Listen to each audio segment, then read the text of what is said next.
കൂട്ടുകാരെ എല്ലാവർക്കും റിപ്പബ്ലിക് ദിന ആശംസകൾ. ഇന്ത്യ സ്വാതന്ത്ര്യ പരമാധികാര റിപ്പബ്ലിക് ആയതിൻ്റെ 75-ാം വാർഷികമാണ് നമ്മൾ ഇന്ന് ആഘോഷിക്കാൻ പോകുന്നത്.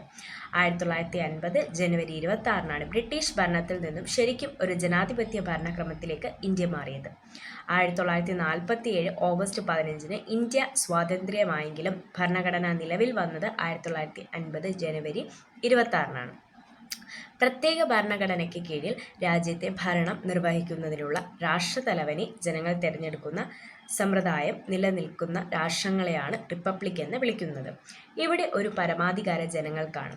1949 നവംബർ 26-ന് പൂർത്തിയാക്കിയ ഭരണഘടന 1950 ജനുവരി 26-ന് പ്രാബല്യത്തിൽ വന്നതോടെയാണ് ഇന്ത്യ ഒരു സ്വാതന്ത്ര്യ പരമാധികാര സോഷ്യലിസ്റ്റ് മതനിരപേക്ഷ ജനാധിപത്യ റിപ്പബ്ലിക്കായി മാറിയത്.